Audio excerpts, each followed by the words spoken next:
അസാധ്യമായില്ലെൻ്റെ മുന്നിലിനി ജയം എനിക്കുണ്ട്. ഒന്നും അസാധ്യമായില്ലെൻ്റെ മുന്നിലിനി ജയം എനിക്കുണ്ട്. ഞാനൊട്ടും പിന്മാറുകില്ല, വിശ്വാസ ചുവടുകൾ മുന്നോട്ട് മുന്നോട്ട്. ആരെല്ലാം എതിർത്താലും എന്തെല്ലാം ഭവിച്ചാലും പിന്മാറുകില്ല ഞാൻ. അധികാരത്തോടെ ഇനി കൽപ്പിക്കും ഞാൻ, പ്രതികൂലങ്ങൾ മാറിപ്പോകും. ഒന്നും അസാധ്യമായില്ലെൻ്റെ മുന്നിലിനി ജയം എനിക്കുണ്ട്.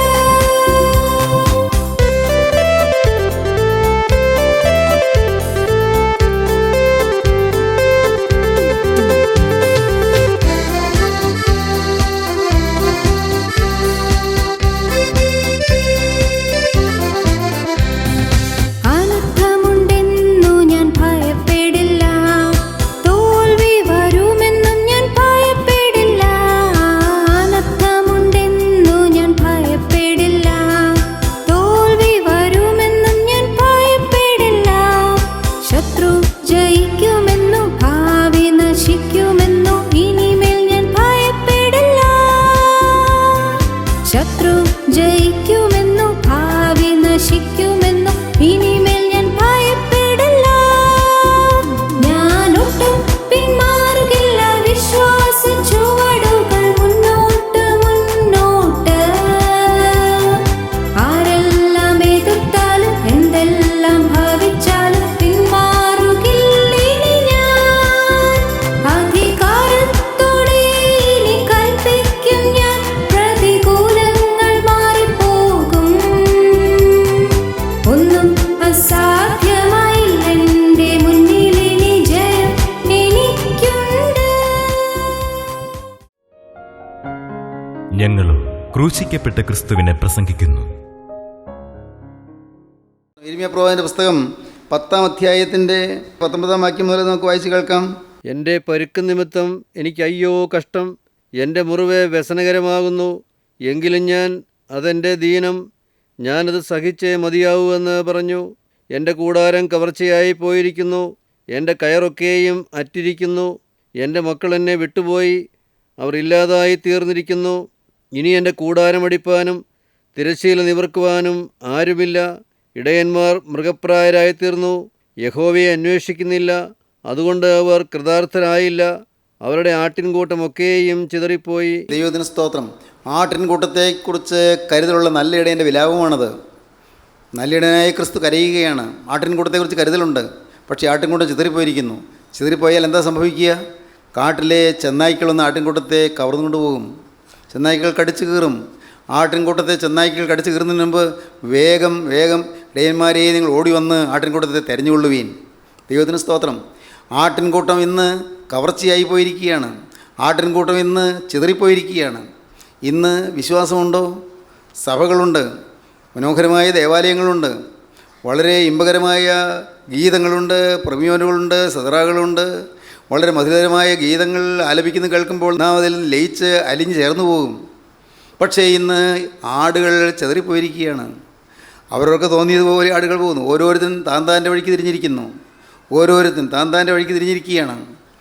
ദൈവത്തെ അന്വേഷിക്കുന്നില്ല. ദൈവം ഒരു വിഷയമല്ല. ആരെയും മുറിപ്പെടുത്താനോ കുറ്റപ്പെടുത്താനോ അല്ല ഈ പറയുന്നത്. അത് ഒരു വിധത്തിൽ പറഞ്ഞാൽ ഒരു സ്വയം ശുദ്ധീകരണ പ്രക്രിയയാണ്. ഞാനും എങ്കിലേക്ക് നോക്കുകയാണ്. ദൈവത്തിന് സ്തോത്രം. എൻ്റെ കർത്താവേ, ഏതെല്ലാം കാര്യങ്ങളിലാണ് ഞാൻ നിന്നിൽ നിന്ന് മാറിപ്പോയത്? നിൻ്റെ ആ പരിപാവനമായ ലക്ഷ്യത്തിൽ നിന്ന് ഞാൻ വ്യതിചലിച്ചു പോയത് എവിടെയെല്ലാമാണ്? എനിക്ക് യേശുവിൻ്റെ സ്വഭാവത്തിന് വിരുദ്ധമായി എന്തെല്ലാമാണ് എനിക്ക് വന്നുപോയത്? എൻ്റെ ജീവിതത്തിൽ യേശുവിൻ്റെ ഭാവത്തിന് വിരുദ്ധമായി എന്തെല്ലാമാണ് ഇന്നും എന്നിൽ സജീവമായി നിൽക്കുന്നത്? ഞാൻ വേണ്ട എന്ന് പറഞ്ഞെങ്കിലും പിന്നെയും എൻ്റെ ഹൃദയത്തിൽ പറ്റിപ്പിടിച്ച് നിൽക്കുന്ന പാപങ്ങൾ എന്തെല്ലാമാണ്? പുറമേ ഭാഗ്യവശാൽ പാവമൊന്നും വരുന്നില്ലെങ്കിൽ എൻ്റെ അകത്ത് എന്തെല്ലാം പാവങ്ങളാണ് കുടികൊള്ളുന്നത്?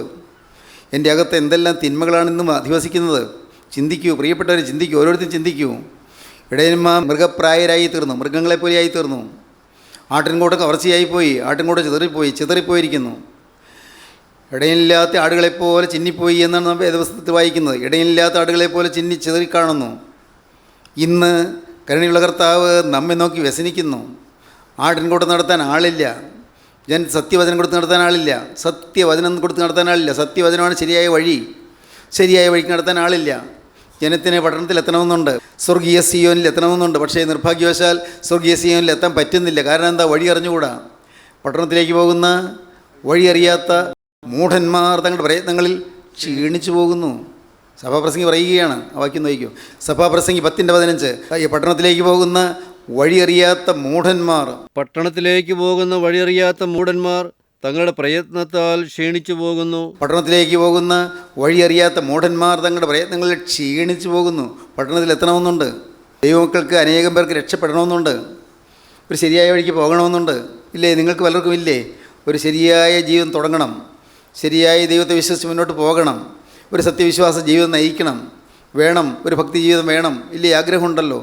പക്ഷേ വഴി അറിഞ്ഞുകൂടാ. ഏത് വഴിയായി എങ്ങനെയാണ് പോകേണ്ടത് അറിഞ്ഞുകൂടാ. പോകണമോ? തീർത്ഥയാത്രയ്ക്ക് പോകാം. നടന്നു പോകണമോ? നടന്നു പോകാം. പാവങ്ങൾ നടന്നു പോകാം.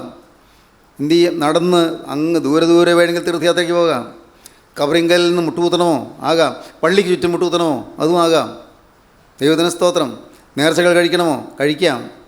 അല്ല, ഗൗരിസദായിയുടെ ഊട്ട് നടത്തണമോ? അതും നടത്താം. ശ്രാദ്ധം ചാത്തം നടത്തണമോ? നടത്താം. എന്താ വേണ്ടത്? എന്തും ചെയ്യാൻ തയ്യാറാണ്. പള്ളിയുടെ കുരിശിങ്കൽ കൊണ്ടുവന്ന് എല്ലാ ദിവസവും സന്ധ്യയ്ക്ക് മെഴുതി കത്തിക്കണമോ? ചെയ്തുകൊള്ളാം. പാവപ്പെട്ട ജനത്തിന് എന്തും ചെയ്യാൻ മനസ്സാണ്. എന്തും ചെലവ് ചെയ്യാനും മനസ്സാണ്. പക്ഷേ ഏതാണ് വഴിയെന്ന് കാണിച്ചു കൊടുക്കാൻ ആളില്ല. ഇടയന്മാർ മൃഗപ്രായരായി തീർന്നിരിക്കുന്നു. ഇടയന്മാർ വഴി കാണിച്ചു കൊടുക്കാൻ ആളില്ല. വഴി യേശു ക്രിസ്തു മാത്രമാണ്. ക്രിസ്തു ആകുന്ന വഴിയിലൂടെ ജനത്തെ നയിക്കാൻ ഇന്ന് ആളില്ല. പല വഴികളിലൂടെ നയിക്കുന്ന ആളുകളുണ്ട്. എന്തെല്ലാം വൃത്തികേട് ചെയ്താണെങ്കിലും പള്ളിയിൽ അതിൻ്റെ അധികാരം പിടിച്ചെടുക്കണമെന്നൊക്കെ വിചാരിക്കുന്ന ആളുകളുണ്ട്. എന്തെല്ലാം സമരങ്ങളോ യുദ്ധങ്ങളോ നടത്തിയാണെങ്കിലും, ഏതെല്ലാം തരത്തിലുള്ളതായ അഭിനയ കോലാഹലങ്ങൾ നടത്തിയാണെങ്കിലും അവിടെ പള്ളി പിടിക്കാനും മറ്റുമുള്ളതായ യത്നങ്ങൾ നടത്തുന്ന ആളുകളുണ്ട്. പക്ഷേ സുവിശേഷം പറയാനാളില്ല. നിർമ്മല വചനം പറയാനാളില്ല. യേശുക്രിസ്തുവിൻ്റെ വഴി കാണിച്ചു കൊടുക്കാൻ ആളില്ല. യേശുക്രിസ്തുവിൻ്റെ ത്യാഗത്തിൻ്റെയും സ്നേഹത്തിൻ്റെയും വഴി കാണിച്ചു കൊടുക്കുന്നില്ല. യേശുക്രിസ്തുവിൻ്റെ വഴി കുരിശിൻ്റെ വഴിയാണ്. അത് ത്യാഗത്തിൻ്റെ വഴിയാണ്. അത് കഷ്ടതയുടെ വഴിയാണ്. അത് സകലരും വെറുക്കുന്ന വഴിയാണ്. എല്ലാവരും പുച്ഛിക്കുന്ന വഴിയാണ്. എല്ലാവരും പരിഹസിക്കുന്ന വഴിയാണ്. ഈ വഴിയെ പോകാൻ അതിന് മനസ്സില്ല. യേശുക്രിസ്തുവിൻ്റെ വഴിയെ പോകാൻ മനസ്സില്ല. ആളുകൾ നയിക്കാനും മനസ്സില്ല. ദൈവത്തിന് സ്തോത്രം. ഇന്ന് ഇടയന്മാർ മൃഗപ്രായരായി തീർന്നിരിക്കുന്നു. കർത്താവ് നോക്കി കരയുകയാണ്. എൻ്റെ കൂടാരം കവർച്ചയായി പോയി എന്ന് പറഞ്ഞ് കരയുകയാണ്. ദൈവത്തിന് സ്തോത്രം. വീണ്ടും നമുക്ക് വായിക്കാം. മത്തായിയുടെ ശേഷം 11-ാം അധ്യായം 20-ാം വാക്യം മുതൽ വായിക്കാം. പിന്നെ അവൻ തൻ്റെ വീര്യപ്രവൃത്തികൾ മിക്കതും നടന്ന പട്ടണങ്ങൾ മാനസാന്തരപ്പെടായകയാൽ അവയെ ശാസിച്ചു തുടങ്ങി. താൻ നടന്ന് പ്രവർത്തിച്ച ദേശങ്ങൾ മാനസാന്തരപ്പെടുന്നില്ല. ദേശങ്ങളിലുള്ളവർ മാനസാന്തരപ്പെടുന്നില്ല. കർത്താവ് ആ ദേശങ്ങളെ ശാസിച്ചു തുടങ്ങി. കോരസീനേ നിനക്ക് ഹാ കഷ്ടം, കോരസീനേ നിനക്ക് ഹാ കഷ്ടം, ബെത്സയിദേ നിനക്ക് ഹാ കഷ്ടം, ബെത്സയിദേ നിനക്ക് ഹാ കഷ്ടം. നിങ്ങളിൽ നടന്ന വീര്യപ്രവൃത്തികൾ സോരിലും സീനോരിലും നടന്നിരുന്നുവെങ്കിൽ അവർ പണ്ട് തന്നെ രട്ടിലും വെണ്ണീറിലും മാനസാന്തരപ്പെടുമായിരുന്നു. എന്നാൽ ന്യായവിധി ദിവസത്തിൽ നിങ്ങളെക്കാൾ സോരനും സീതോനും സഹിക്കാവതാകുമെന്ന് ഞാൻ നിങ്ങളോട് പറയും. ന്യായവിധി ദിവസത്തിൽ നിങ്ങൾക്കായിരിക്കും കൂടുതൽ ശിക്ഷാവിധി വരുന്നത്. സോരനും സീതോനും വഹിക്കുന്നതിനേക്കാൾ കൂടുതൽ ശിക്ഷാവിധി നിങ്ങൾക്ക് വരാൻ പോകുന്നു.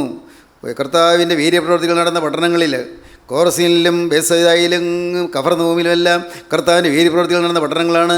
പക്ഷേ അവിടെയുള്ളവർക്കാണ് മഹാശിക്ഷാവിധി വരാൻ പോകുന്നത്. വായിക്കൂ. നീയോ കഫർനഹൂമേ സ്വർഗത്തോളം ഉയർന്നിരിക്കുമോ? കഫർനഹൂമേ, നീ സ്വർഗത്തോളം ഉയർന്നിരിക്കും. അഹങ്കരിക്കുകയാണ് കഫർനഹൂം ദേശം. യേശു ഏറ്റവും കൂടുതൽ പ്രവർത്തിച്ചത് ഞങ്ങളുടെ ദേശത്താണ്. ഈ ദേശത്താണ് യേശു ഏറ്റവും കൂടുതൽ പ്രവർത്തിച്ചത്. എനിക്കാണ് ഏറ്റവും കൂടുതൽ അനുഗ്രഹം കിട്ടിയത്. എനിക്കാണ് പല പ്രാവശ്യവും പ്രാർത്ഥിക്കാൻ അവസരം കിട്ടിയത്. എനിക്കാണ് പ്രാർത്ഥിച്ച് വിടുതൽ കിട്ടിയത്. എനിക്കാണ് കൂടുതൽ സമയം കർത്താവിൻ്റെ സന്നിധിയിൽ ഇരിക്കാൻ അവസരം കിട്ടിയത്. കർത്താവിൻ്റെ പ്രവാചകന്മാരുടെ മുമ്പിൽ ഇരുന്ന് സംസാരിക്കാൻ എനിക്ക് അവസരം കിട്ടി. ഞാൻ ഭാഗ്യവാനാണെങ്കിൽ ഞാൻ ഭാഗ്യവതിയാണ്. സ്വർഗത്തോളം നീ ഉയർന്നിരിക്കുമോ? നീയോ കഫർനഹൂമേ സ്വർഗത്തോളം ഉയർന്നിരിക്കുമോ? നീ പാതാളം വരെ താണുപോകും. പാതാളം വരെ താണുപോകും. നിന്നിൽ നടന്ന വീര്യപ്രവൃത്തികൾ സോദോമിൽ നടന്നിരുന്നുവെങ്കിൽ അത് ഇന്നുവരെ നിൽക്കുമായിരുന്നു. നിന്നിൽ നടന്ന വീര്യപ്രവൃത്തികൾ സോദോമിൽ നടന്നുവെങ്കിൽ അവർ ഇന്നുവരെയും നിൽക്കുമായിരുന്നു. ഇന്നുവരെയും നിലനിൽക്കുമായിരുന്നു. നശിച്ചു പോയില്ലായിരുന്നു. അത്രയും വലിയ വീര്യപ്രവൃത്തികൾ നടന്ന സ്ഥലമാണ് ഈ കഫർനഹൂമിൽ. അത്രയേറെ വീര്യപ്രവൃത്തികൾ നടന്നു. എന്നാൽ നിങ്ങൾ നടന്ന വീര്യപ്രവൃത്തികൾ സോദോമിൽ നടന്നിരുന്നുവെങ്കിൽ അവർ ഇരട്ടിലും വെണ്ണീറിലും അനുദപിക്കുമായിരുന്നു. ദൈവത്തിന് സ്തോത്രം. നിന്നിൽ നടന്ന വീര്യപ്രവൃത്തികൾ സോദോമിൽ നടന്നിരുന്നുവെങ്കിൽ അത് ഇന്നുവരെയും നിൽക്കുമായിരുന്നു. എന്നാൽ ന്യായവിധി ദിവസത്തിൽ നിന്നേക്കാൾ സോദോമ്യരുടെ നാട്ടിനെ സഹിക്കാവതാകുമെന്ന് ഞാൻ നിങ്ങളോട് പറയുന്നു. ന്യായവിധി ദിവസത്തിൽ സോദോമ്യർക്ക് വരുന്നതിനേക്കാൾ ഭയാനകമായ ശിക്ഷാവിധിയാണ് നിങ്ങൾക്ക് വരാൻ പോകുന്നത്. കാരണം അധികം ലഭിച്ചവനോട് അധികം ചോദിക്കും, അധികം വാങ്ങിയവരിൽ നിന്ന് അധികം പ്രതീക്ഷിക്കും.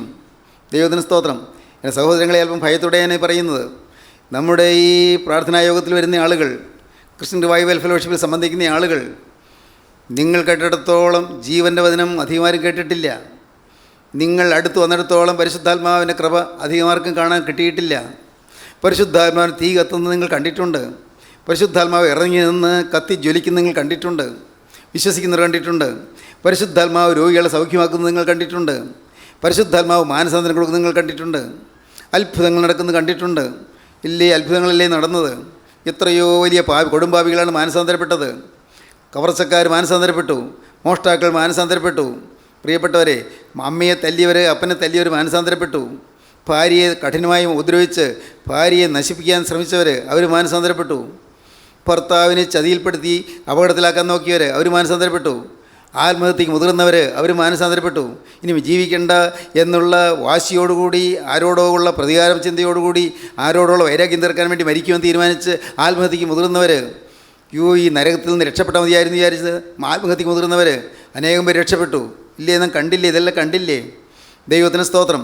ലാസറിനെ ഉയർപ്പിച്ചു കഴിഞ്ഞപ്പോൾ ലാസർ മൂലം അനേകം യഹൂദന്മാർ കർത്താവിൽ വിശ്വസിക്കുന്നറിഞ്ഞപ്പോൾ എന്തുണ്ടായെന്നറിയാമോ? യഹൂദന്മാരെ കൂടി ആലോചിച്ചു ലാസറിനെ കൊല്ലാൻ. ഈ ലാസർ ഉയർത്തെഴുന്നേറ്റു എന്ന് പറയുമ്പോൾ അത് യേശുക്രിസ്തുവിന് മഹത്വം കിട്ടുമല്ലോ, യേശുക്രിസ്തുവിനെ ആളുകൾ അറിഞ്ഞു പോകുമല്ലോ, യേശുക്രിസ്തുവിൽ അനേകർ വിശ്വസിച്ച് പോകുമല്ലോ എന്ന് പറഞ്ഞ് ലാസറിനെയും കൊല്ലണമെന്ന് അവർ ആലോചിച്ചു. അതാണ് ഈ ഇന്നത്തെ ലോകം. ദൈവത്തിന് സ്തോത്രം. അധികം വീര്യപ്രവൃത്തികൾ നടന്നു. എല്ലാം നമ്മുടെ മധ്യത്തിൽ നമുക്ക് കാണാൻ പറ്റി. ദൈവത്തിന് സ്തോത്രം. എന്തെല്ലാം അത്ഭുതങ്ങളാണ് നടന്നത്. എത്രയെത്ര യുവാക്കളാണ് മാനസാന്തരപ്പെട്ടത്. ദൈവത്തിന് സ്തോത്രം. എത്രയെത്ര കുടുംബങ്ങളാണ് ഐക്യമായത്. ഡൈവോഴ്സിൻ്റെ വക്കിലെത്തിയിരുന്ന എത്രയോ കുടുംബങ്ങളിൽ നിന്ന് ഒന്നായി നിൽക്കുന്നു. സ്തോത്രം. വളരെ പോരെന്ന് പറയുന്നത് പോലെ അത്രമാത്രം ശക്തമായി വൈരാഗ്യത്തോടിരുന്ന സ്ത്രീയും ഭർത്താവും ഐക്യമായി ഒരുമിച്ച് കൂട്ടായ്മയിൽ വരുന്നു. നല്ലതല്ലേ? ദൈവത്തിന് സ്തോത്രം. നല്ലതല്ലേ കർത്താവ് ചെയ്തത്? ഇതെല്ലാം കണ്ടില്ലേ? നാം കാണാത്തതല്ലല്ലോ. ദൈവത്തിന് സ്തോത്രം. അത്യത്ഭുതങ്ങൾ നാം കണ്ടു, അതിശയങ്ങൾ കണ്ടു. ഇനിയും സംശയമാണോ? ഇത് കർത്താവിൻ്റെ കൂട്ടായ്മയാണോ എന്നാണോ സംശയം? ദൈവത്തിന് സ്തോത്രം. അന്ന് യേശു തമ്പുരാൻ പ്രവർത്തിച്ചപ്പോൾ യേശു ക്രിസ്തുവിനെക്കുറിച്ച് അവർ പറഞ്ഞത് അവന് ബെയൽസെബൂലുണ്ടെന്നാണ്. അല്ലെങ്കിൽ ഈ വീര്യപ്രവൃത്തികൾ ചെയ്യാൻ സാധിക്കുകയില്ല, ഇത് പിശാചുക്കളുടെ തലവനെ കൊണ്ടാണ് വീര്യപ്രവൃത്തികൾ ചെയ്യുന്നത് എന്ന് അന്നത്തെ പണ്ഡിതന്മാരായ ശാസ്ത്രിമാർ അഭിപ്രായപ്പെട്ടു. അന്നത്തെ പരീശന്മാർ യേശുവിനെ പിടിച്ചു കെട്ടണം, യേശുവിന് ഭ്രാന്തുണ്ട് എന്ന് പറഞ്ഞു. നോക്കൂ, അത്ഭുതങ്ങൾ നടന്നു കണ്ടിട്ട് അവർ മാനസാന്തരപ്പെടുകയല്ല ചെയ്തത്, അവർ ഹൃദയം കടുപ്പിക്കുകയാണ് ചെയ്തത്. ഹൃദയം കഠിനമായി. സഹോദരങ്ങളെ, നിങ്ങൾ ചിന്തിക്കൂ, നിങ്ങളുടെ ജീവിതം എങ്ങനെയുണ്ട്? കഠിനപ്പെട്ടിരിക്കുകയാണോ? ഇത്രയെല്ലാം കേട്ടിട്ടും ഹൃദയം തകരുന്നുണ്ടോ? എൻ്റെ കർത്താവേ, ഞാൻ തകർന്ന് നുറുങ്ങി ഞാൻ കരഞ്ഞില്ലല്ലോ. എൻ്റെ പാവത്തെയോർത്ത് ഞാൻ കരഞ്ഞില്ലല്ലോ. എൻ്റെ ദയനീയാവസ്ഥയോർത്ത് ഞാൻ കരഞ്ഞില്ലല്ലോ. മറ്റുള്ളവരുടെ കുറ്റം ഞാൻ കണ്ടു, പക്ഷേ എൻ്റെ കുറ്റം ഞാൻ കണ്ടില്ലല്ലോ. മറ്റുള്ളവരെ തിരുത്താൻ എനിക്കറിയാം, പക്ഷേ എന്നെ തിരുത്താൻ ഇതുവരെ എനിക്ക് തോന്നിയില്ലല്ലോ. മറ്റുള്ളവരെ കറക്റ്റ് ചെയ്യാൻ ഞാൻ ശ്രമിച്ചിട്ടുണ്ട്, പക്ഷേ എന്നെ ഞാൻ കറക്റ്റ് ചെയ്തില്ലല്ലോ. ദൈവത്തിന് സ്തോത്രം. എൻ്റെ കർത്താവേ, ഞാൻ അനേകരെ ഉപദേശിച്ചു, പക്ഷേ ഞാൻ എന്നെ തന്നെ ഉപദേശിച്ചില്ലല്ലോ. എനിക്ക് കിട്ടിയ ഉപദേശങ്ങൾ സ്വീകരിക്കാൻ എനിക്ക് മനസ്സ് വന്നില്ലല്ലോ. എനിക്ക് കിട്ടിയ ഉപദേശങ്ങൾ അത് ഞാൻ തിരസ്കരിച്ച് കളഞ്ഞല്ലോ, ഞാൻ തള്ളിക്കളഞ്ഞല്ലോ. ദൈവത്തിന് സ്തോത്രം. ചിന്തിക്കൂ പ്രിയപ്പെട്ടവരെ, ചിന്തിക്കൂ. ഇന്ന് നാം കരയേണ്ട ദിവസമാണ്. നാം ദൈവത്തിലിരുന്ന് കരയണം. കർത്താവ് കഫർനഹൂമിനെ നോക്കി കരഞ്ഞു, കർത്താവ് ബേസയിലെയും കോരസിനെയും നോക്കി കരഞ്ഞു. ദൈവത്തിന് സ്തോത്രം. പറയുകയാണ്, നിന്നിൽ നടന്ന വീര്യപ്രവൃത്തികൾ സോദോമിൽ നടന്നിരുന്നുവെങ്കിൽ അത് ഇന്നുവരെ നിൽക്കുമായിരുന്നു. എന്നാൽ ന്യായവിധി ദിവസത്തിൽ നിന്നേക്കാൾ സോദോമിയുടെ നാട്ടിന് സഹിക്കാവതാകും എന്ന് ഞാൻ നിങ്ങളോട് പറയുന്നു. സ്തോത്രം. ന്യായവിധി ദിവസമുണ്ട് എൻ്റെ സഹോദരങ്ങളെ, ഉണ്ട്. ന്യായവിധിയുണ്ട്. ഒരു ദിവസം എല്ലാം വെളിപ്പെടും, ഒന്നും മറിഞ്ഞിരിക്കുകയില്ല. സ്നേഹിത, നീ ചെയ്ത കുൽസിത പ്രവൃത്തികൾ എല്ലാം വെളിപ്പെട്ടു വരും. മോളെ, നീ ചെയ്ത അശുദ്ധ ജീവിത പ്രവൃത്തികൾ എല്ലാം വെളിപ്പെട്ടു വരും. അതോ നിൻ്റെ ഭർത്താവ് മാത്രമല്ല, ഭാര്യ മാത്രമല്ല, സകലമാന പേരും, ആ ബാലവൃദ്ധം, ബാലൻ മുതൽ വൃദ്ധൻ വരെ ചേർന്ന് നിൽക്കുന്ന മഹാസദസ്സിൽ അതെല്ലാം തുറന്ന് വായിച്ച് കേൾപ്പിക്കും. എന്നിട്ടോ പോവിനെ അറിയുന്നില്ല എന്നുള്ള കഠോര ശബ്ദം കേൾക്കേണ്ടി വരും. ഒരു ന്യായവിധിയുണ്ട് സഹോദരങ്ങളെ. ആ ന്യായവിധി ദിവസത്തിൽ നാം എന്തു പോകാതിരിക്കണമെങ്കിൽ ഇന്ന് നാം ദൈവത്തിലേക്ക് തിരിയണം. നമുക്ക് അവസരമുണ്ട്. ഇന്ന് നാം അനുഭവിക്കണം, നമുക്ക് സമയമുണ്ട്. ഇന്ന് നാം തിരിഞ്ഞു വരണം, നമുക്ക് അവസരമുണ്ട്. ഇന്ന് നമുക്ക് കർത്താവ് അവസരം തന്നിരിക്കുകയാണ്. ഇത് സുപ്രസാദ കാലമാണ്, ഇത് രക്ഷാ ദിവസമാണ്. കർത്താവിൻ്റെ ഹൃദയം തുറന്ന് കാണിച്ചു തരികയാണ് നമുക്ക് ചെയ്തത്. കർത്താവിൻ്റെ വേദന കാണിച്ചു തരികയാണ് ചെയ്തത്. കർത്താവിൻ്റെ ഹൃദയത്തിന് നൊമ്പരം നമുക്ക് മനസ്സിലാക്കി തരികയാണ് ചെയ്തത്. ദൈവത്തിന് സ്തോത്രം, ദൈവത്തിൻ്റെ വലിയ നാമം മഹത്വപ്പെടട്ടെ. നീയോ കഫർന്നഹൂമേ, നീ സ്വർഗത്തോളം ഉയർന്നിരിക്കുമോ? അതാണ് പറ്റിയ അപകടം. കഫർന്നഹൂമിന് അഹങ്കാരം വർദ്ധിച്ചു. അവർക്ക് യേശു ഈ നാട്ടിൽ കൂടി നടന്ന് വലിയ വീര്യപ്രവൃത്തികൾ ചെയ്തു. അവർക്ക് അഹങ്കാരം വർദ്ധിച്ചു. കഫർന്നഹൂം എല്ലാ വിധത്തിലും ഉയർന്നു നിൽക്കുകയാണ്. കഫർന്നഹൂമിലെ ജനം അവർ ആത്മീയ സമ്പന്നരെ പോലെ ജീവിച്ചു. ആത്മീയമായി എല്ലാം ഉള്ളവരായിട്ട് ജീവിച്ചു. അവർക്ക് യെരൂശലേം ദേവാലയത്തിൽ സ്ഥാനമാനങ്ങളുണ്ട്. അവർക്ക് പരീശന്മാരുണ്ട്, അവർക്ക് ശാസ്ത്രിമാരുണ്ട്, അവർക്ക് ഉന്നതന്മാരായ ആത്മീയ സ്ഥാനമാനങ്ങളുള്ളവരുണ്ട്, പുരോഹിത ശ്രേഷ്ഠന്മാരുണ്ട്, എല്ലാം ഉണ്ട്. ദൈവത്തിന് സ്തോത്രം. അവർ ഉയർന്നിരിക്കുകയാണ്. അഹങ്കാരം, ഇന്ന് അനേകം വിശ്വാസികൾക്ക് അഹങ്കാരം വന്നിരിക്കുകയാണ്. പ്രിയപ്പെട്ടവർ, ഞാൻ ചോദിക്കട്ടെ, വളരെ സങ്കടത്തോടെ ചോദിക്കട്ടെ, നിങ്ങൾ ചിലർ ഞങ്ങളാണ് സത്യ കൂട്ടായ്മകൾ എന്നുള്ള അഹംഭാവത്തോടെ നടക്കുന്നില്ലേ? സത്യത്തിൻ്റെ കൂട്ടായ്മയാണ് ഞങ്ങൾ നിൽക്കുന്നത്. സത്യമാണ്, ശരിയാണ്. പക്ഷേ അത് അഹംഭാവത്തോടെ ചിന്തിക്കാനുള്ളതല്ല, അഹങ്കരിക്കാനുള്ളതല്ല. ഞങ്ങളുടെ കൂട്ടായ്മ സത്യത്തിൻ്റെ കൂട്ടായ്മയാണ്. എന്ത് ഫലം? നിനക്കെന്ത് കിട്ടി? സത്യത്തിൻ്റെ കൂട്ടായ്മയാണെങ്കിൽ നിനക്ക് എന്ത് കിട്ടി? സത്യത്തിൻ്റെ കൂട്ടായ്മയാണെങ്കിൽ കിട്ടിയ വചനം നിനക്ക് പ്രയോജനപ്പെട്ടുവോ? നിന്നെ തന്നെ തിരുത്തുവാൻ നിനക്ക് സാധിച്ചുവോ? ദൈവത്തിന് സ്തോത്രം, ദൈവത്തിന് വലിയ നാമമഹത്വപ്പെടും. നീയോ കഫർന്നഹൂമേ, നീ സ്വർഗത്തോളം ഉയർന്നിരിക്കുമോ? നീ പാതാളം വരെ താണു പോകും. വലിയൊരു താഴ്ച നിനക്ക് വരാൻ പോകുന്നു.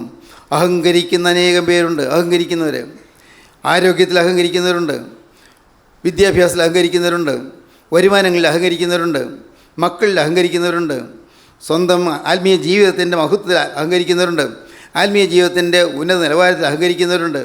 ദൈവത്തിന് സ്തോത്രം. ഒന്നിലും അഹങ്കരിക്കരുത്. ദൈവത്തിന് സ്തോത്രം. ഒരു പടി കൂടി ചേർത്ത് പറയട്ടെ, ആത്മീയ കൃപാവരങ്ങളിൽ അഹങ്കരിക്കുന്നവരുണ്ട്. കൃപാവരങ്ങൾ, പ്രവചനവരം, ഭാഷാവരം, രോഗശാന്തിയുടെ വരം, പരിപാലനവരം, ആത്മീയ വിവേചനത്തിൻ്റെ വരം, ഇങ്ങനെയുള്ള അനേകം വരങ്ങളിൽ അഭിമാനിക്കുന്നവരുണ്ട്, വരങ്ങളിൽ അഹങ്കരിക്കുന്നവരുണ്ട്. എല്ലാം അപകടമാണ്.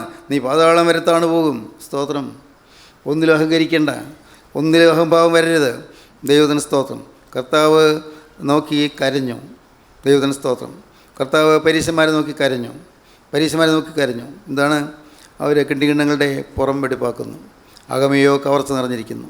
അകം അശുദ്ധമാണ്. പ്രിയപ്പെട്ടവരെ, അതൊരു മർമ്മപ്രധാനമായ ദൂതാണത്. അകം പരിശോധിക്കുക, ഉള്ളെങ്ങനെയുണ്ട്. ദൈവത്തിന് സ്തോത്രം. ആരെയെല്ലാമോ വിധിച്ചിട്ടില്ലേ? മറ്റുള്ള കുറ്റം കണ്ടിട്ടില്ലേ? വിധിക്കുന്ന സ്വഭാവമില്ലേ? ദൈവത്തിന് സ്തോത്രം. വിധിക്കുന്ന സ്വഭാവം. ആരെയും വിധിക്കരുത്. മറ്റുള്ളവരെ നാം വിധിച്ചാൽ നാം വിധിക്കപ്പെടും. ദൈവം നമ്മെ വിധിക്കും. മറ്റുള്ളവരെ ഞാൻ വിധിച്ചാൽ ദൈവം എന്നെ വിധിക്കും. ആരെയും വിധിക്കാൻ അവകാശമില്ല. മറ്റുള്ളവരെ ശ്രേഷ്ഠരായിട്ട് എണ്ണുവാനേ അവകാശമുള്ളൂ. മറ്റുള്ളവരെല്ലാവരെയും ശ്രേഷ്ഠരായിട്ട് എണ്ണണം. ദൈവത്തിന് സ്തോത്രം. എത്ര നീച ജീവിതം നയിക്കുന്നു നിങ്ങൾക്ക് തോന്നിയാൽ പോലും നിങ്ങളുടെ ഹൃദയത്തിൽ ആളുടെ നന്മോശം കണ്ട ആളെ ബഹുമാനിക്കണം. ചില പ്ലസ് പോയിൻറ്റുകൾ കാണും, ചില നന്മോശങ്ങൾ കാണും. അത് കണ്ടുകൊണ്ട് ആളെ ബഹുമാനിക്കണം. ദൈവത്തിന് സ്തോത്രം. എല്ലാവരെയും ശ്രേഷ്ഠരായിട്ട് എണ്ണണം. എളിയവരോട് ചേർന്ന് കൊള്ളണം. ഒരു വലിയ മർമ്മം പറഞ്ഞു തരാം. എളിയവരോട് ചേർന്ന് കൊള്ളണം. നിങ്ങൾ എപ്പോഴും ഉന്നതന്മാരുടെ കൂടെ സഞ്ചരിക്കാൻ ആഗ്രഹിക്കുന്നു. നിങ്ങൾ ഉന്നതമായ കൂട്ടുകെട്ടും എന്തെങ്കിലും ചാർച്ചകളുണ്ടെന്ന് അഭിമാനിക്കുന്നു. അല്ല, എളിയവരോട് ചേർന്ന് കൊള്ളുവീൻ. സമൂഹത്തിൽ സ്ഥാനമാനങ്ങളില്ലാത്തവരോട് ചേർന്ന് കൊള്ളുവീൻ. സമൂഹത്തിൽ ആരും വിലമതിക്കാത്തവരോട് ചേർന്ന് കൊള്ളുവീൻ. അവരാണ് നിങ്ങളുടെ ഉപകാരികൾ. ദൈവത്തിന് സ്തോത്രം. നിങ്ങൾ മനസ്സിലാക്കുന്നുണ്ടോ? അവരാണ് നമുക്ക് ഉപകാരം ചെയ്യുന്നത്, നമ്മെ സഹായിക്കുന്നത്, നമുക്ക് വേണ്ടി പ്രാർത്ഥിക്കുന്നത്. അവരാണ് താണവർ. അവരെ ഏതെങ്കിലും തരത്തിൽ താഴ്ചയുള്ളവരായിരിക്കും. വിദ്യാഭ്യാസമില്ല, അല്ല പൈസയില്ല, പലതരത്തിലുള്ള കെടുതികളുണ്ട്. ഒരു നല്ല വീട് പണിയാൻ ഒത്തിട്ടില്ല. മക്കൾ പഠിച്ചു, പക്ഷേ പഠിച്ചിട്ട് ജോലി കിട്ടിയിട്ടില്ല. പലതരത്തിൽ പോരായ്മകളുള്ളവരാണ്. നിങ്ങൾ അവരോട് ചേർന്ന് കൊള്ളുവീൻ. അവരോട് ചേർന്ന് അവരുടെ വേദന നിങ്ങളുടെ വേദനയായി നിങ്ങൾ സ്വാംശീകരിപ്പീൻ. ഹല്ലേലൂയ, ദൈവത്തിന് സ്തോത്രം. മനസ്സിലായോ നിങ്ങൾക്ക്? അവരുടെ വേദന നിങ്ങളുടെ വേദനയായി മാറട്ടെ. അവരുടെ പ്രയാസം നിങ്ങളുടെ പ്രയാസമായി മാറട്ടെ. അവരുടെ സങ്കടങ്ങൾ നിങ്ങൾ ഏറ്റെടുക്കുക. പ്രിയപ്പെട്ടവരെ, ഇത് ആത്മീയ ജീവിതമാണ്. എൻ്റെ കർത്താവിന് സ്തോത്രം. ആത്മീയ ജീവിതം. ഈ ആത്മീയ ജീവിതത്തിൽ മുന്നേറാനാണ് കർത്താവിനെ വിളിച്ചിരിക്കുന്നത്. നിങ്ങളുടെ ഹൃദയത്തിൽ നിന്ന് ഇതൊക്കെ കേൾക്കുമ്പോൾ ഭാരം വരികയാണോ? നിങ്ങൾക്ക് അയ്യോ ഇതൊക്കെ സാധിക്കുന്നില്ലല്ലോ എന്നുള്ള വിഷമം വരികയാണോ? അല്ല, നിങ്ങൾക്ക് തന്നെയുള്ള കർത്താവ് നിങ്ങൾക്ക് അവസരം തരികയാണ്. അവസരം തീർന്നു പോയിട്ടില്ലല്ലോ. വാതിൽ അടച്ചു കളഞ്ഞില്ലല്ലോ. കൃപയുടെ വാതിൽ ഇപ്പോഴും തുറന്നിരിക്കുകയല്ലേ? പെട്ടകത്തിൻ്റെ വാതിൽ തുറന്നു വെച്ചിരിക്കുകയല്ലേ? ഇപ്പോഴും അവസരം തരികയല്ലേ? ഇത് കേട്ട് നിങ്ങൾ ഭയപ്പെടാനല്ല. ഇന്ന് വേണമെങ്കിൽ നിങ്ങൾക്ക് മനം തിരിയാം. ഇന്ന് വേണമെങ്കിൽ നിങ്ങൾക്ക് ക്രിസ്തുവിനെ സ്വീകരിക്കാം. ഇന്ന് വേണമെങ്കിൽ നിങ്ങൾക്ക് എളിമയുള്ളവരായിത്തീരാം. നിങ്ങൾക്ക് താഴാം. നിങ്ങൾക്ക് താഴ്ചയുള്ളവരുടെ കൂടെ കൂടാം. ഹല്ലേലൂയ, ദൈവത്തിന് സ്തോത്രം. നിങ്ങൾക്കറിയാമോ, നിത്യനായ രക്ഷകൻ ഭൂമിയിലേക്ക് ഇറങ്ങി വന്നപ്പോൾ അവിടുന്ന് കൂടെ കൂട്ടിയത് ആരാണ്? പാവപ്പെട്ട മുക്കുവത്തൊഴിലാളികൾ. അതിൽ പണ്ഡിതന്മാരുണ്ടായിരുന്നു, അതിൽ ധനവാന്മാരുണ്ടായിരുന്നു, അതിൽ സമൂഹത്തിലെ ശ്രേഷ്ഠന്മാരുണ്ടായിരുന്നു, അതിൽ യെരൂശലേം ദേവാലയത്തിലെ പ്രമാണിമാരുണ്ടായിരുന്നു. ആരെങ്കിലും ഉണ്ടായിരുന്നു? യേശു കൂടെ കൂട്ടിയത് സാധുക്കളെ, അപരിഷ്കൃതരായ മുക്കുവത്തൊഴിലാളികളെ. ഹല്ലേലൂയ, ദൈവത്തിന് സ്തോത്രം. ഭൂമിയിൽ ആർക്കും വേണ്ടാത്ത ചുങ്കക്കാരെ, എല്ലാവരും വെറുക്കുന്ന ചുങ്കക്കാരെ, എല്ലാവരും വെറുത്ത് മാറ്റുന്ന ചുങ്കക്കാരെ യേശു കൂട്ടുകൂട്ടി അങ്ങനെയുള്ളവരെയാണ്. ദൈവത്തിന് സ്തോത്രം. എപ്പോഴും സംശയാലുക്കളായവരെ അവരെയാണ് കൂട്ടച്ചേർത്തത്. സാധുക്കളെ കൊണ്ട് കർത്താവ് ഒരു വലിയ ശുശ്രൂഷ, ഒരു മിഷൻ തുടങ്ങുകയായിരുന്നു. വലിയ വേല, തീരെ പാവപ്പെട്ടവരെ കൊണ്ട്. കർത്താവ് ദൈവത്തിന് സ്തോത്രം. ഞാനൊരു മർമ്മം നിങ്ങളോട് പറയാം. നിങ്ങൾക്ക് ആത്മീയ ജീവിതത്തിൽ മുന്നേറണമോ, നിങ്ങൾ താണവരോട് ചേർന്ന് കൊള്ളുവീൻ. സ്തോത്രം. ആത്മീയ ജീവിതത്തിൽ നിങ്ങൾ വളരണമോ, താഴ്മയുള്ളവരുടെ കൂട്ട് നിങ്ങൾ പ്രാപിച്ചു കൊള്ളുവീൻ. അവരാണ് നിങ്ങളുടെ സ്നേഹിതന്മാർ, അവരാണ് നിങ്ങൾ താങ്ങുന്നവർ, അവരാണ് നിങ്ങൾക്ക് വേണ്ടി കരയുന്നവർ, അവരാണ് നിങ്ങൾക്ക് വേണ്ടി പ്രാർത്ഥിക്കുന്നവർ, അവരാണ് നിങ്ങളെ സഹായിക്കുന്നവർ. ദൈവത്തിന് സ്തോത്രം. ദേശത്തിലെ ഉന്നതന്മാർ നിങ്ങളെ തഴിയെന്ന് വരികയില്ല, നിങ്ങൾ തലോടിയെന്ന് വരികയില്ല, നിങ്ങളെ സഹായിച്ചെന്ന് വരികയില്ല. അവർക്ക് സ്വയം ഔന്നത്യമുണ്ട്, സ്വയം ഉന്നതന്മാരാണ്. എന്നാൽ നിങ്ങളെ താങ്ങുന്നത് പാവപ്പെട്ടവരാണ്. ഹല്ലേലൂയ, ദൈവത്തിന് സ്തോത്രം. ലോകത്തിൽ അഗണ്യകൊടിയിൽ തള്ളപ്പെട്ടവരാണ് നിങ്ങളെ താങ്ങുന്നത്. നിങ്ങളെപ്പോഴും എളിയവരോട് ചേർന്നുകൊള്ളുവീൻ. വേദപുസ്തകം അങ്ങനെ പറയുന്നു, എളിയവരോട് ചേർന്നുകൊള്ളുവീൻ. ദൈവത്തിന് സ്തോത്രം. രാജാവായ ദാവീദ് പറയുകയാണ്, രാജാവാണ്, ഇസ്രായേലിൻ്റെ മധുര ഗായകനാണ്, ഇസ്രായേൽ രാജാവാണ്, രാജകൊട്ടാരത്തിൽ വസിക്കുന്നവനാണ്. ദാവീദ് പറയുകയാണ്, ഞാനോ എളിയവനും ദരിദ്രനുമാകുന്നു, എങ്കിലും കർത്താവ് എന്നെ വിചാരിക്കുന്നു. ഹല്ലേലൂയ, ദൈവത്തിന് സ്തോത്രം. ഞാൻ എളിയവനാണ്, ഞാൻ ദരിദ്രനാണ്, എനിക്ക് ചില പോരായ്മകളുണ്ട്, ഞാൻ രോഗിയാണ്, ഞാൻ അവശനാണ്, എനിക്ക് പൈസയില്ല, ഞാനോ എളിയവനും ദരിദ്രനുമാകുന്നു, എങ്കിലും കർത്താവ് എന്നെ വിചാരിക്കുന്നു. എൻ്റെ ദൈവം എന്നെ ഓർക്കുന്നുണ്ട്, ദൈവം എന്നെ വിചാരിക്കുന്നുണ്ട്, എൻ്റെ കാര്യം നോക്കുന്നുണ്ട്, എൻ്റെ കാര്യം അന്വേഷിക്കുന്നുണ്ട്. ദൈവം എന്നെ വിചാരിക്കുന്നു. സ്തോത്രം. പ്രിയപ്പെട്ടവരെ, നിങ്ങൾ വിശ്വസിക്കൂ, യേശുക്രിസ്തു സ്നേഹം മാത്രമാണ്. യേശുക്രിസ്തു കരയുന്നു, പക്ഷേ അവൻ സ്നേഹം മാത്രമാണ്. അവൻ്റെ സ്നേഹമാണ് കരയുന്നത്. നിങ്ങളെക്കുറിച്ചുള്ള ഉന്നതമായ പ്രതീക്ഷ അവനുള്ളതുകൊണ്ടാണ് കരയുന്നത്. നിങ്ങളെക്കുറിച്ച് ഉയർന്ന ആഗ്രഹങ്ങൾ അവനുള്ളതുകൊണ്ടാണ് കരയുന്നത്. നിങ്ങളെ ഉന്നതമായ സൗഭാഗ്യത്തിൽ കരയറ്റാൻ പറ്റുമെന്ന് അവന് വിശ്വാസമുള്ളതുകൊണ്ടാണ് കരയുന്നത്. നിങ്ങളെ ഉയർന്ന തലങ്ങളിലേക്ക് ഉയർത്തിക്കൊണ്ടുപോകുവാൻ അവന് പരിപാടി ഉണ്ട് എന്നുള്ളതുകൊണ്ടാണ് അവൻ കരയുന്നത്. അതിനോടൊത്ത് നിങ്ങൾ നിൽക്കുന്നില്ല എന്നുള്ളതുകൊണ്ടാണ് അവൻ കരയുന്നത്. ദൈവത്തിന് സ്തോത്രം. ഇന്ന് ഇത് കേൾക്കുമ്പോൾ നിങ്ങൾ ഓരോരുത്തരും ഇപ്പോൾ തന്നെ നിങ്ങൾക്കൊരു കാര്യം ചെയ്യാം.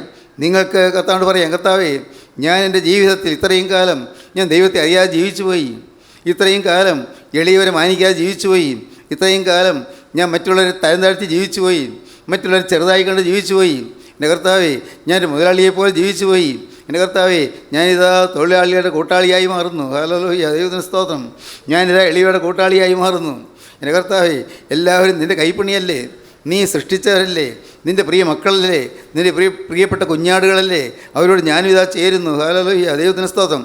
എളിയവനെ ആദരിക്കുന്നവൻ ഭാഗ്യവാൻ. ദൈവത്തിന് സ്തോത്രം. എളിയവനെ ആദരിക്കും. പ്രിയപ്പെട്ടവരെ, ഇന്ന് നിങ്ങൾക്ക് കർത്താവിനോട് പറയാം, കർത്താവേ, ഇത്രയും കാലം ഞാൻ നിന്നെ വേദനിപ്പിച്ചു പോയി, ഇത്രയും കാലം എൻ്റെ ജീവിതം ഞാൻ പാഴാക്കിപ്പോയി, ഇത്രയും കാലങ്ങൾ ഞാൻ നഷ്ടപ്പെടുത്തിപ്പോയി. രക്ഷക, എൻ്റെ ജീവിതത്തിൽ നല്ല നല്ല നാളുകളാണല്ലോ ഞാൻ കളഞ്ഞു പോയത്. ഏറ്റവും വിലപ്പെട്ട നാളുകൾ ഞാൻ നഷ്ടപ്പെടുത്തി കളഞ്ഞല്ലോ. എനിക്ക് ആരോഗ്യമുള്ള കാലങ്ങളുണ്ടായിരുന്നു, എനിക്ക് എന്തെങ്കിലും പറയാൻ പ്രവർത്തിക്കാൻ സാധ്യതയുള്ള കാലങ്ങളുണ്ടായിരുന്നു.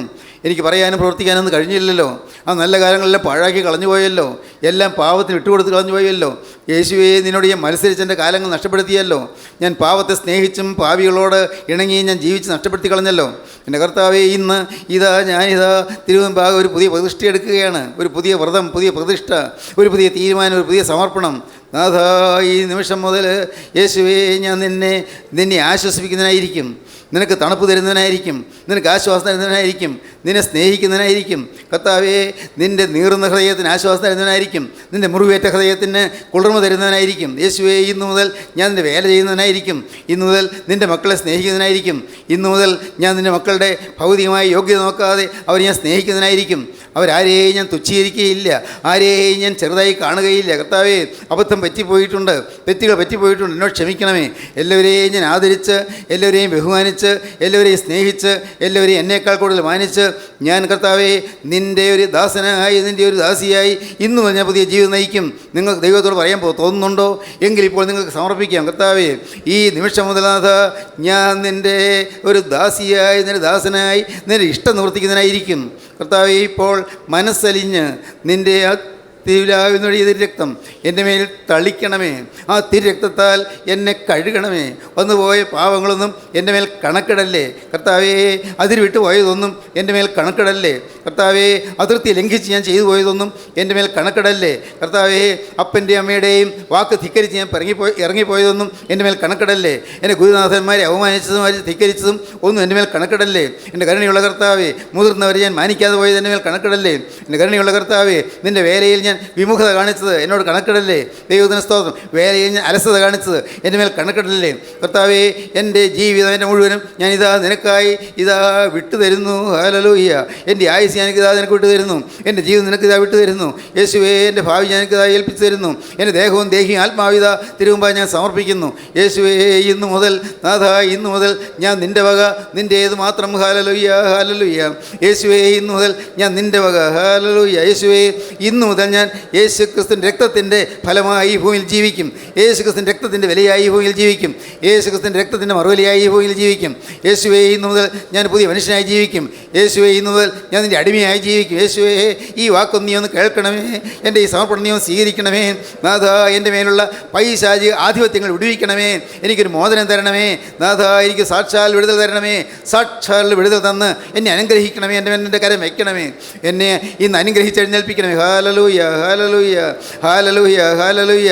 അങ്ങനെ നിങ്ങൾ തീരുമാനിച്ചെങ്കിൽ നിങ്ങളുടെ ഇരുകരവും ഉയർത്തിപ്പിടിക്കാം. ദൈവത്തിന് സ്തോത്രം. നിങ്ങളുടെ കരത്തിൽ യേശു പിടിക്കട്ടെ. ഹല്ലേലൂയ. യേശുവിൻ്റെ ആണിപ്പാടുള്ള കരം നിങ്ങളുടെ കരത്തിൽ പിടിക്കട്ടെ. യേശു നിങ്ങൾ പിടിച്ച് എഴുന്നേൽപ്പിക്കട്ടെ. യേശു നിങ്ങൾക്ക് അനുഗ്രഹങ്ങൾ പകർന്നു തരട്ടെ. യേശുവിൻ്റെ കൃപ നിങ്ങളുടെ മേൽ പകരട്ടെ. യേശുവിൻ്റെ അത്ഭുത ശക്തി നിങ്ങളുടെ മേൽ ഇറങ്ങട്ടെ. യേശുവിൻ്റെ പരിശുദ്ധാത്മാവിൻ്റെ നൽവരം നിങ്ങളുടെ മേൽ പകരട്ടെ. Hallelujah, hallelujah.